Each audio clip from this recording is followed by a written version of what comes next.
Good morning students.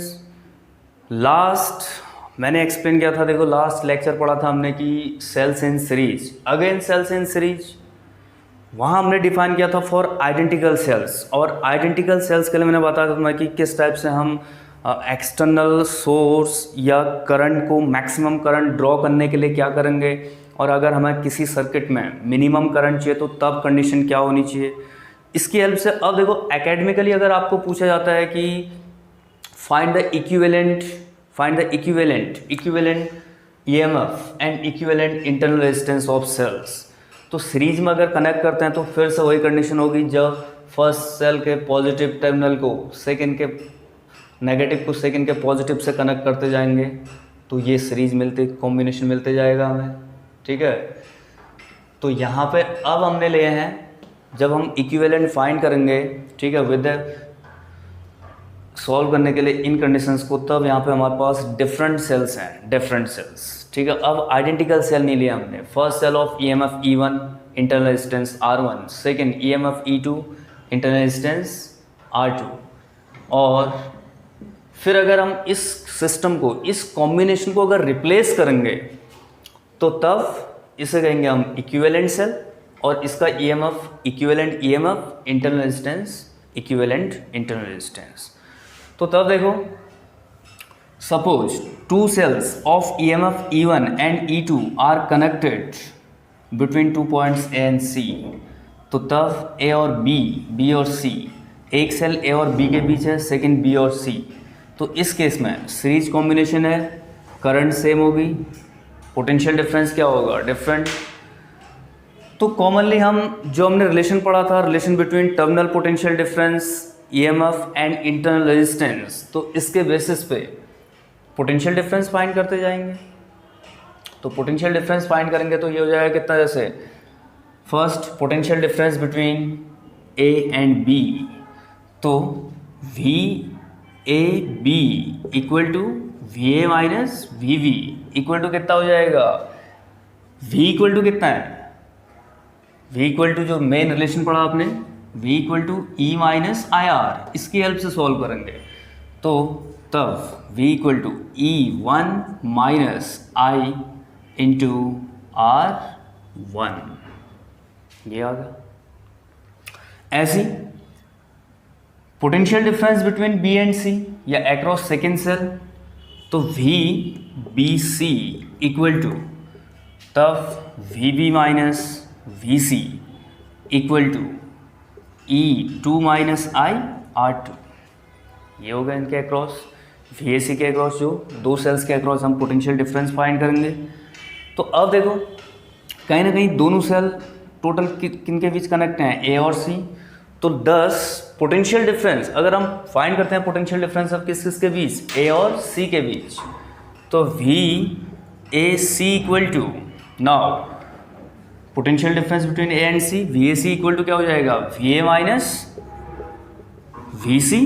तो equal to VA minus VC means, तो total जो VAB और VAC क्या हो जाएगा, ऐड, तो VAB प्लस क्या कर सकते हो, VBC। तो कहीं ना कहीं तुम्हारे पास VAC इक्वल टू कितना आ जाएगा, VAB प्लस VC।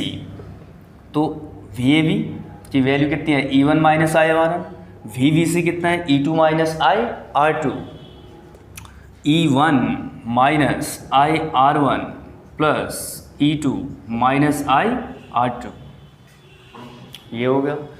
अब यहाँ से अगर हम इसको सॉल्व करते हैं तो कितना आएगा, VAC equal to E1 plus कितना हो गया, E2 माइनस I कॉमन ले लिया, तो प्लस R1 प्लस R2, ये आ गया ये condition. Now if we replace this combination by a single cell of equivalent EMF and internal resistance, अब इस कॉम्बिनेशन को अगर हम सेम दो cells E1 E2 in place of two cells अगर एक सिंगल सेल को ही कनेक्ट कर दें तो इसे क्या कहेंगे, इन दोनों का इक्विवेलेंट। तब भी अगर पोटेंशियल डिफरेंस फाइंड करेंगे हम बिटवीन A एंड C, तो VAC इक्वल टू कितना हो जाएगा E इक्विवेलेंट, या V यहाँ भी क्या लिख सकते हो VA minus VC equal to E equivalent minus I R equivalent, तो that is VAC equal to E equivalent minus I R equivalent. एक इक्विवेलेंट सेम उसी कॉम्बिनेशन के लिए दो सेल्स इक्विवेलेंट में दोनों का इफेक्ट सेम होगा, और सेकेंड इक्वेशन तो तब देखो on comparing equation 1 and 2 now AC equal to E equivalent minus I R equivalent, इसे इक्वेशन 2 ले लो। तो दोनों इक्वेशंस अगर इक्विवेलेंट हैं तो दोनों को क्या कर सकते हैं हम कंपेयर, तो तब हो जाएगा फिर ऑन कंपेयरिंग इक्वेशन 1 एंड 2 या फ्रॉम इक्वेशंस 1 एंड 2। अगर कंपेयर करेंगे तो VAC E1 प्लस E2, तो E इक्विवेलेंट इक्वल टू कितना हो जाएगा E1 plus E2 and R equivalent equal to R1 plus R2। तो कहीं ना कहीं कंडीशन है कि सेम या बस हमने सॉल्व करना था। आइडेंटिकल सेल्स में हमने क्या लिखा था, जब आइडेंटिकल सेल्स लेते तो E equivalent equal to N into E लिया था, क्योंकि वहाँ ईच सेल का EMF कितना था E, और यहाँ अगर E1 E2 है तो सब डायरेक्ट ऐड होते आया, E equivalent equal to E1 plus E2 and R equivalent equal to R1 plus R2, E equivalent और R इक्विवेलेंट। ऐसे अगर आप हम यहाँ पे भी अगर लेते हैं N cells for N cells, तो यही रिलेशन N सेल्स के लिए क्या लिख दोगे फिर E equivalent equal to E1 plus E2 plus so on EN N cells, and R equivalent equal to R1 plus R2 plus so on Rn।